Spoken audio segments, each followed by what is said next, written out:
Добрый вечер, на ТНВ новости, в студии Альбина Слугараева. И сегодня в выпуске. Курс на безопасность. У нас нет никакого сомнения, что силы, средства, люди, все они готовы выполнить поставленную задачу. Как оценил работу спасателей министр МЧС России Адель Икламидзе. Южный циклон в пути. Конечно, хочется уже тепла, уже хочется одевать легкую одежду. Какие сюрпризы готовит апрель в ближайшие 3 дня, у метеорологов узнала Альбина Минибаева. Костьми не ляжем. Символом этого года должны стать палки для скандинавской ходьбы. Чем в Татарстане вылечивают больные суставы, узнал Рамиль Шайдуллин.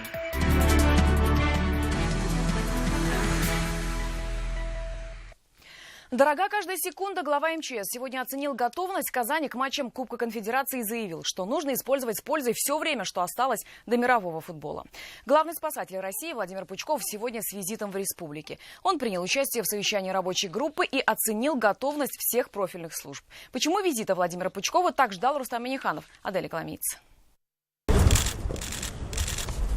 Он прибыл не спасать, а проверять. Яркая униформа его сразу выделяет из всех. Владимир Пучков сегодня в Казани, чтобы вынести вердикт. Готовы ли наши спасатели обеспечить безопасность на футбольном мундиале? Для осмотра готовности к обеспечению безопасности Кубка Конфедерации 2017 построены. Не только построены, но и полностью готовы морально и технически. И вот лишь малая часть арсенала татарстанских спасателей. Здесь и живые помощники ликвидации ЧС. Типца и Магадан нашли не один десяток пропавших людей. Правильно, она отвернулась, народу много. Об обеспечении безопасности говорили уже на совещании. Начеку нужно быть не только во время Кубка Конфедерации, а ежедневно. Владимир Пучков призвал сотрудников МЧС не забывать про паводок и противопожарный режим. А президент Татарстана признался, давно ждал визита министра. Награждается орденом Дуслык Пучков Владимир Андреевич. Президент Татарстана сегодня тоже получил подарок. Футбольные мячи и пожелания только побед от Владимира Пучкова. Но перед главными матчами нужно навести последние штрихи. Подвели предварительные итоги подготовки и наметили основные приоритетные задачи на ближайшие 60 суток. Требования ФИФА, они очень такие конкретные, строгие. Как уже сказал министр, значит, все службы знают, что когда должны делать. Вот осталось 2 месяца. У нас нет никакого сомнения, что силы, средства, люди, все они готовы выполнить поставленную задачу. В полной готовности и стратегические объекты Казани. Как обеспечивают безопасность на Казани, Оргсинтезе сегодня лично проверил главный спасатель России. Он осмотрел производственные площадки и побывал в пожарной части завода. Отсюда путь на Казанский вертолетный. Транспортные, пассажирские, спасательные вертолеты. Особый интерес у Владимира Пучкова вызвал Ми-38. Смотреть настоящие на заводе вертолеты – это одно, а вот видите их в деле, то есть уже в воздухе совершенно другое. На площадке возле вертолетного завода Владимиру Пучкову показали вертолет нового поколения «Ансат» в действии. По заказу можно изготовить поисково-спасателя «Ансат», а можно медицинские. Возможности огромные, а цена оптимальная. Вот и Владимир Пучков не удержался. Увидев, как вертолет практически кувыркается в воздухе, заявил: подписываем контракт по «Ансатам» на 2017 год. Адель Икламидзе, Игорь Романов, ТНВ, Казань. Затем Владимир Пучков вместе с Алексеем Песошиным отправились на остров Град-Свияжск. Здесь гостю показали объекты культурного наследия. В Троицкой церкви глава МЧС поставил свечку, а чуть позже проверил оснащение и как несет службу подразделение пожарной охраны острова. Также главный спасатель России познакомился с Иннополисом и открыл здесь городскую пожарно-спасательную часть. В городе будущего Иннополисе мы ставим на боевое дежурство пожарно-спасательную часть. Город Иннополис – это символ новой России. Татарстан был и будет стратегическим партнером во всех ваших начинаниях. А вот за этот объект отдельно огромное спасибо. Бигзур рахмат сизге.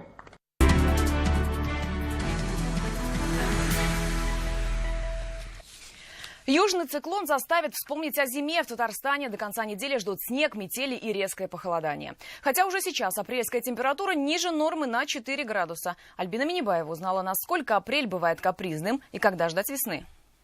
Тепло хочу. Весна все-таки наступила. Уже хочется одевать легкую одежду. Весны ждете там? Плюс 15. До конца недели придется забыть об устойчивой плюсовой температуре. Уже завтра Татарстан начнет погружаться в холодный циклон. Идет он с юга и несет по-настоящему зимнюю погоду. Завтра утром и днем, начиная с южных районов и дальше вот по территории всей республики, снег, мокрый снег в южных, восточных районах в виде дождя. Температура в четверг ночью опустится до -3, а в пятницу до -6. Стоит ждать и гололед, поэтому водители, которые еще не успели переобуться, могут быть довольны собой до конца недели. А вот пешеходам придется вспомнить о зимней экипировке. В холодный циклон Казань полностью погрузится в четверг. Метеорологи обещают снег, метель, в общем, полный комплект жуткой и холодной погоды, по-настоящему зимней. Поэтому до конца этой недели однозначно остаются актуальными теплые варежки, перчатки и шерстяные шапки. Вот этот циклон черноморский, он перемещается в вот таком северо-восточном направлении. Это и есть южный циклон, который изменит представление о теплом апреле. Эксперты его назвали необычным. С юга, как правило, идет теплый воздух, но апрель всегда был переменчивым. Капризы хуже февральских. 1968, то в этот день температура достигала -9 градусов. Это зимняя температура, по сути дела. У нас средняя месячная температура декабря -8 градусов. К переменчивой весне привык и обрусевший лев Инсар казанского зооботсада. Сегодня он спокойно прогуливается, зато большеухих лисиц переводит в открытый вольер только после устойчивой плюсовой температуры. Животный мир зоопарка на апрельские капризы не реагирует, кроме одних исключений. У нас есть енот-полоскун. Вот при такой погоде они желательно остаются у себя в норочке. Вот не нравится им такая температура, хотя вот у них и шерстка хорошая. Сейчас температура апреля ниже нормы на 4 градуса. В последний раз такая же погода была в 2014-м. Казанцы пока не расстраиваются и готовы встретить апрельский снегопад. Пусть будет снежок, всему свое время. Мы были молоды, говорили «Лайсан кар». Вот мы и ждем этого снега. Циклон ослабеет к концу недели. К выходным не стоит ждать кардинальной плюсовой температуры, но уже можно будет переодеться. Альбина Минибаева, Рамзиль Гарипов, ТНВ, Казань. А пока снег не накрыл республику, экологи успели выявить незаконные свалки. Для этого им пришлось подняться на вертолете. Облетели Казань и пригород. Такой способ выявления свалок уже дал результаты. С начала месяца их выявлено более 500. Как сегодня пополнилась статистика, расскажем прямо сейчас.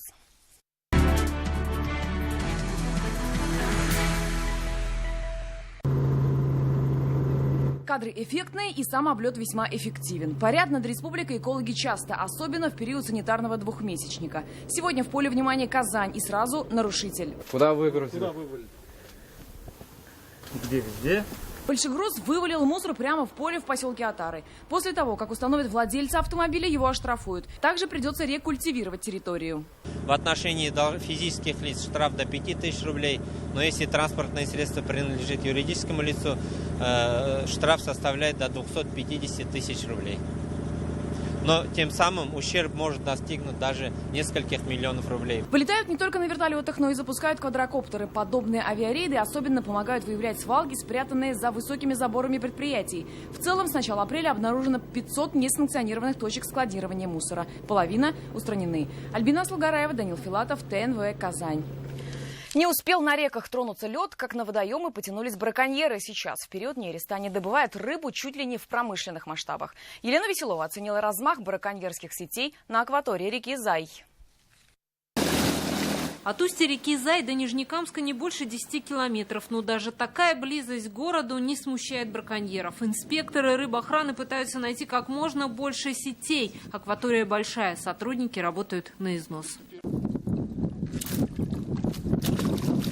Николай Дмитриев с удочкой с детства. Сети никогда не закидывал. Его оружие – обычная удочка, а улов – небольшой судачок. Но мужчина не переживает по этому поводу. Удовольствие от того, что ты самостоятельно выудил рыбу, говорит, дороже килограммов улова, который можно набрать с помощью сети. Ну, это не по-человече, во-первых. Люди, наоборот, тенденция такая, что сейчас как бы все борются за то, чтобы рыба больше стала, берега стали чище, да, а тут кто-то таким вот способом. И теперь рыбакам все же выгоднее ловить для души, а не для навара. Законы ужесточились, и браконьеры в случае их поимки будут считать рыбьи хвосты. За каждый хвост свой размер штрафа. Ущерб считается независимо от размера рыбы, то есть как и маленькая, так и большая. Вот. Сумма одна.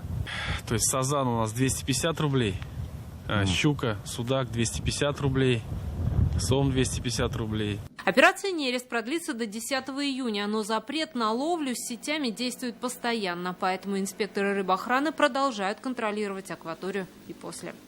Елена Веселова, Альбина Минибаева, Александр Комаров, ТНВ, Нижнекамск. Бетонные глыбы утопили в песке, а асфальтное покрытие сменили на безопасное. Детскую и спортивную площадки возле 1 и 13 домов по улице Арсланова в Салават-Купере привели в порядок. На прошлой неделе мы рассказывали о том, что из-за твердого покрытия на площадке двухлетний ребенок получил серьезную травму головы. После инцидента покрытие сменили, но оставили бетонные глыбы. И вот сейчас, после нашего сюжета, их засыпали песком. Травмы выходят на первые места в списке болезней татарстанцев после 50 лет. Каждый третий мужчина и каждая пятая женщина ломают суставы из-за остеопороза. А пожилых с переломом шейки и бедра только в травматологии РКБ 80%. В Татарстане продолжается год профилактики травматизма и заболеваний опорно-двигательного аппарата. Зачем министру здравоохранения понадобились сегодня костыли? Об этом Рамиль Шайдуллин. Постепенно выздоравливаю, поэтому у меня настроение каждый день улучшается. Ханиф Хуснуллин выжил в автокатастрофе. Сегодня он легко осиливает тренажер, но месяцем раньше суставы не работали вовсе. Их парализовало из-за перелома и разрыва мышцы. Восстанавливаться пришел в Иннополис. Здесь как раз специализируется на лечении и консультации по травмам опорно-двигательного аппарата. Я так понимаю, что сейчас речь идет о механотерапии и уже восстановлении нормальной биомеханики сустава. Да. Вы сейчас уже пользуетесь костылями или палочкой? Я с палочкой хожу, с одной палочкой. Когда не травмы приводят к болезням, а болезни к травмам, таких случаев немало. Только в травматологии РКБ с переломами лежат десятки пожилых. Их 80% от всех пациентов по одной и той же болезни – остеопороз или повышенная ломкость костей. Идеальным средством для профилактики остеопороза профессиональное медицинское сообщество считает скандинавскую ходьбу. Держим дистанцию! Пешком, но с палками в руках. Так работают 90% мышц. В тонусе мышцы, в движении и суставы. Хорошее настроение. Хорошая, красивая форма. Скандинавская ходьба не дает развиваться болезням костей. Уже для их лечения республика развивает травматолого-ортопедическую службу. Внимание Минздрава на борьбу с болезнями суставов, чтобы пациенты и не вспоминали, что такое костыли и палки. Наглядная демонстрация от министра здравоохранения. Символом этого года должны стать палки для скандинавской ходьбы. Это значительно лучший выбор, чем это устройство. Остеопороз теперь и болезнь детства. По словам врачей, переломов позвоночника только у подростков за 30 лет стало в разы больше. Все из-за неправильного образа жизни. Рамиль Шайдуллин, Рамзиль Гарипов, Андерсен Тальцев, ТНВ, Иннополис, Казань. 88-летняя пенсионерка мучается без инвалидного кресла и не может получить положенную компенсацию за специальные памперсы. С такой проблемой к нам в редакцию обратилась жительница Набережных Челнов. Фонд социального страхования компенсирует затраты на нужды инвалида менее чем наполовину. Салават Мухаммадуллин искал помощь в бюрократической паутине. Чай только через шприц, из еды только каша детского питания. 88-летняя Хадия Сагидулова прикована к постели уже 2 года. Единственная опора бабушки-инвалида – дочь Ландыш. Работать у женщины просто нет времени, ухаживает за лежачей матерью. Вместе они живут на пенсию в 16 тысяч. Вот у меня что остался на последние дни, на неделю только памперсов. Больше нету. Каждый день надо 2-3 штука. В прошлом году у Ландыш возникли проблемы с получением компенсации от фонда соцстрахования за памперсы для матери. На каждые 50 рублей фонд возвращает только 19, говорит женщина. Но это только одна из проблем. С инвалидной коляской я вообще молчу. Вообще нету. Как будем летом? Я хотела ее вынести с коляской на улицу, на солнце смотреть, а ее надо таскать на руках, я не могу, а уж у меня все болит. Почему в фонде стоимость памперсов в 2 раза ниже реальных затрат, мы решили спросить у специалистов. По их словам, цену устанавливают в федеральном центре и повлиять на нее на местах не могут. При этом нам пообещали обеспечить бабушку бесплатными памперсами как минимум до конца августа. Контракты на поставку заключены в начале апреля. Соответственно, получение за 2-й квартал будет до конца апреля, а за 3-й квартал до конца июня. Что касается инвалидного кресла, агентства нам сообщили, что Хадия Сагидулова стоит на очереди на его получение. Уже в следующем квартале ей вручат коляску. А потому прелести лета не должны для бабушки остаться лишь за окном. Салават Мухаммадуллин, Ильшат Аюпов, ТНВ, Тукаевский район. Это новости на ТНВ и далее в программе. 20 инициатив. Мы сейчас завершаем эту работу по выбору муниципальных городов и районов. Как Единая Россия хочет сделать жизнь в республике лучше, узнал Дмитрий Аринин. Изо рта воров получается морковь. С необычным способом посадки овощей в Буинском районе познакомился Рамиль Шайдуллин.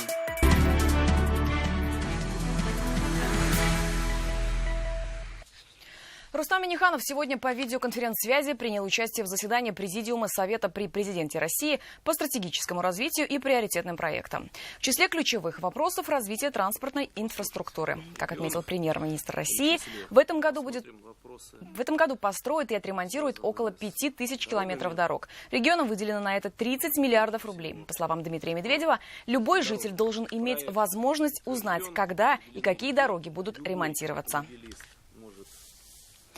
Много инициатив, хороших и разных. Единороссы Татарстана сегодня презентовали 2 десятка федеральных партийных проектов. Их собираются воплощать в республике в ближайшие годы. Вошли и пожелания граждан, которые накопились после избирательных кампаний минувших лет. Деньги на воплощение задуманного выделяет бюджет страны. Сколько средств и на что хотят привлечь, узнал Дмитрий Аринин.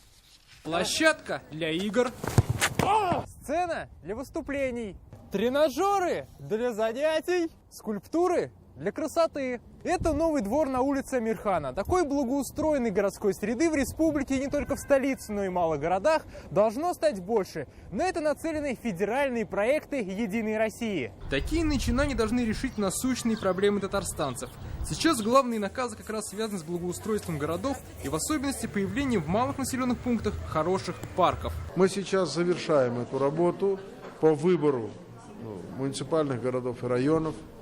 Вместе партийная организация республики и правительство нашей республики при поддержке члена Высшего совета партии Рустама Нургалиевича Минниханова, президента нашей республики Татарстан. Всего единороссы республики определили 21 проект, по которым развернется активная партийная работа. На эти начинания для всех регионов страны федеральный бюджет выделил 20 миллиардов рублей. Сейчас на условиях софинансирования наша республика заявилась на чуть более 1,5 миллиарда. Мы контролируем качество работ, которые проводятся, и эффективное расходование средств. Для выполнения задуманного единороссы собираются укрепить взаимосвязь с министерствами. Такая проектная работа для партии станет основной на ближайшие 2 года. Дмитрий Аринин, Александр Лобанов, ТНВ, Казань. Татарстанские коммунисты положительно оценили то, что Алексей Песошин стал премьер-министром республики. Напомним, нового председателя правительства депутаты Госсовета утвердили накануне. А сегодня фракция КПРФ подвела итоги прошедшей сессии. Как сказал Фарид Харович, для раскачки времени нету. Хозяйственник, практик по всему направлению нашей деятельности, многоотраслевой. Как удержать своего читателя и при этом зарабатывать? Об этом сегодня говорили редакторы ведущих республиканских изданий. Круглый стол прошел в редакции газеты «Республика Татарстан». В современных условиях издание газеты связано с рисками. Так, из-за высоких почтовых расходов печатники вынуждены повышать стоимость подписки, а субсидии не повышаются. Огромную конкуренцию создает и интернет. Необходимо параллельно вести электронную версию. Все свои предложения участники отразили в резолюции. На мой взгляд, журналиста практика, газеты не умрут. Мы не будем здесь надувать щеки и говорить о том, что, сказать, мы вот такие все сильные и все это ерунда. Конечно же, не ерунда. Другой разговор, что все зависит от редакции, все зависит от коллективов, все зависит от руководства редакции. За рулем с детства сегодня в Казани стартовали соревнования детских автошкол. Здесь 60 участников из 18 районов Татарстана. Будущие водители сдают теорию и практику. Сергей Хайдаров узнал, как и в 12 лет можно устраивать чудеса на виражах. Высокая скорость и четкость маневра. Сегодня это главная составляющая успеха. Идеально пройти такие испытания нелегко даже опытным автолюбителям. Давиду Бекташеву 12. Он всегда мечтал стать гонщиком и на сегодня свою цель выполнил. Прошел дистанцию за минуту и 48 секунд. И хотя до свадьбы еще далеко, с тещей он уже повстречался сегодня. Теща, параллельная парковка. А так все легко. Там, если колеса выйдут, то уже не выполнение. Иногда у меня такое и бывает. С подобными испытаниями сегодня столкнулись больше 60 учеников республиканских автошкол. За каждый сбитый элемент штраф. Победит не только самый ловкий, но и быстрый. Среди претендентов есть и девушки. Айгуль Валиева представляет автошколу Апастовского района. Водить научил отец. Машина была УАЗик. Там все сложно. На легковушке все легче. А легко сегодня не было никому. В этом году организаторы усложнили дистанцию. Об этом говорит количество препятствий. Но только проверка боем, считают эксперты, сделает дороги республики безопаснее. К сожалению, в этом году у нас на дорогах республики погибло уже 4 молодых водителя. Для того, чтобы таких случаев не было, минимизировать их, проводятся такие мероприятия, которые привлекают подростков, молодежь и обучают их правилам дорожного движения, прежде всего для того, чтобы не допускать такого опасного вождения. По результатам этих соревнований определится лучшая автошкола Республики Татарстан. Уже в конце этого месяца сборная автошколы сможет отправиться в Краснодар на российские соревнования. Сергей Хайдаров, Ринат Сафин, ТНВ «Казань». Забот полон рот. В селе Аксу Буинского района начали сеять морковь, но крайне необычным методом. Не рассыпая и не раскладывая по лункам, а сплевывая. Почему в селе сначала предпочитают пробовать семена на вкус, узнал Рамиль Шайдуллин. Зубы становятся черными, зато целее руки и больше уверенности, что урожай будет. Десятки лет Роза Юсупова сеет морковь именно так. Сначала пробует, а потом сплевывает. Мы привыкли так сажать. Когда сплевываешь, морковь рассаживается не так плотно. Растет равномерно и красиво.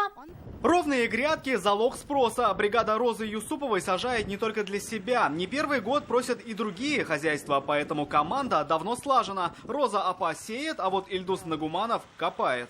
Земля для моркови в самый раз. Когда погода шепчет, главное, чтобы хватало сил. В среднем в бригаде выпадает по 3 огорода, и за день Роза Апа пробует на вкус кастрюли морковных семян. К севу они должны быть чистыми, сухими и пройти особые процедуры.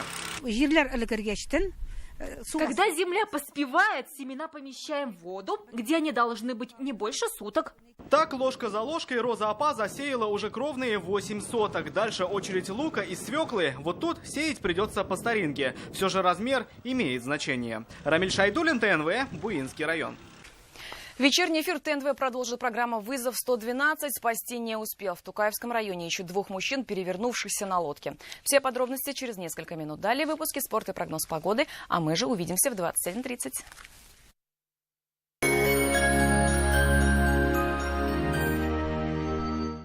Иногда ипотека бывает неподъемной.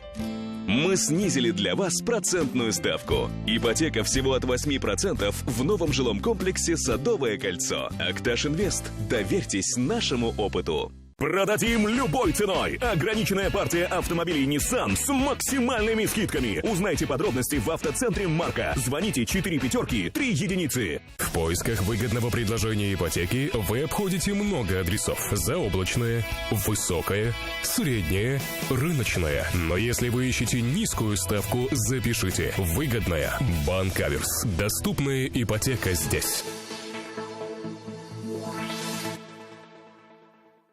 100 тысяч подарков. Весь апрель Мебельград дарит подарки каждому покупателю. Клиника Фармте. Радиоволновое лечение аденомы и простатита на израильском аппарате Термекс. Без боли, без операции, за один сеанс. 292 66 77. Chevrolet Niva. Надежный внедорожник с постоянным полным приводом. Созданный для самых сложных дорожных условий. Успейте обменять свой автомобиль в Кан Авто на новый Chevrolet Niva с выгодой до 60 тысяч рублей. Кан Авто. В магазинах «Идеал» еженедельные поступления обуви из Испании, Сербии, Турции и России. Дети, что между вторником и четвергом? Скидки в пятерочке! Пятерочки каждую среду. Всем родителям с детьми скидка 10%. Приходите в среду за покупками всей семьей. Пятерочка выручает! Только до конца апреля. Лада Веста с выгодой до 30 тысяч, Лада Гранта до 60 тысяч и X-Ray до 90 тысяч рублей. Подробности на сайте parus.lada.ru. Автоцентр «Парус». «Шевроле Нива» – надежный внедорожник с постоянным полным приводом, созданный для самых сложных дорожных условий. Успейте обменять свой автомобиль в Кан Авто на новый «Шевроле Нива» с выгодой до 60 тысяч рублей. Кан Авто. 23 апреля в 10 часов Казанский государственный медицинский университет объявляет День открытых дверей. Бутлерова, 49. Решающий матч проводит сегодня «Зенит». Команда выступает. Лидер – это тот, за кем идут другие. Только команда в спорте или на производстве способна прийти к победе. Гол! Это решающий гол для казанского «Синтеза». «Казань-Оргсинтез». Химия успеха. Урамда яз, күңелдән наз, ә филармониядә Болгар радиосы концерты. Сез яраткан җырлар, сез яраткан җырчылар, танылган юмор сталары һәм музыкантлар. 19 апрель. Филармония. Болгар радиосы концерты.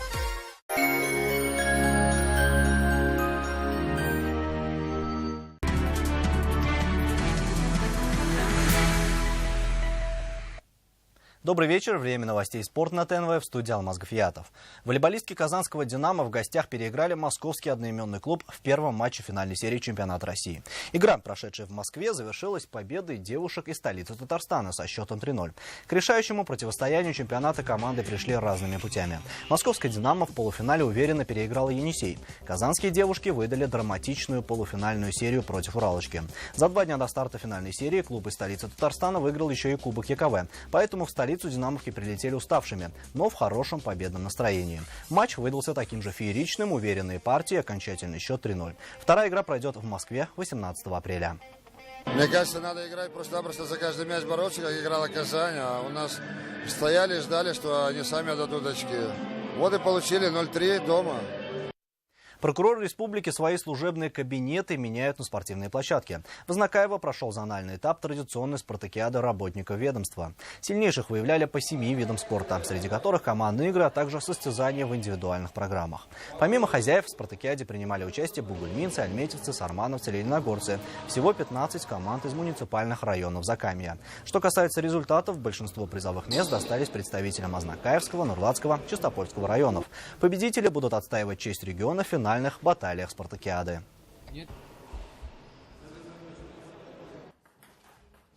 Большую часть времени отдаем работе, но все равно на спорт тоже выделяем время, так как есть указание прокурора республики, то что все работники прокуратуры должны заниматься спортом.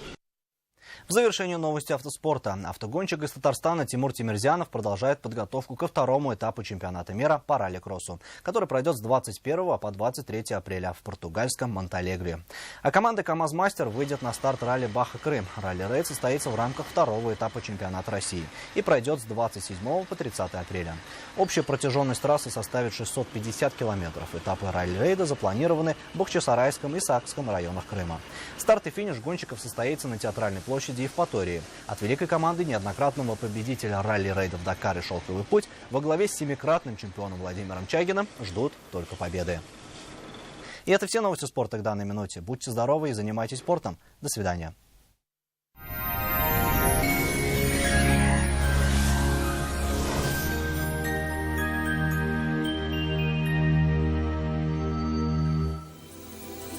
Здравствуйте! Поговорим о погоде.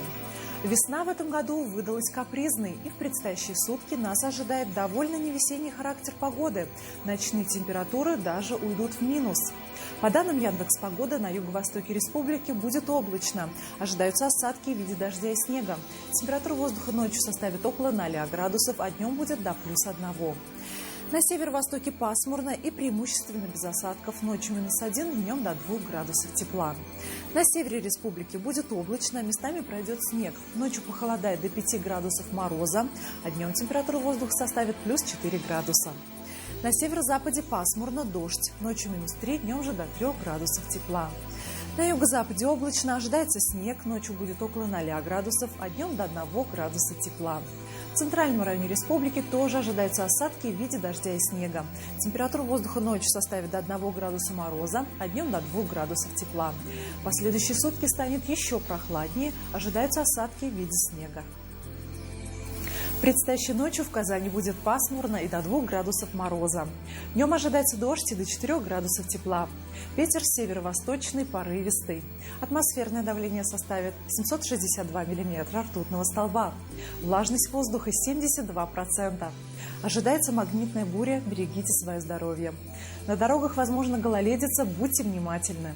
На этом наш выпуск завершен. В студии была Маргарита Павлушина. До свидания.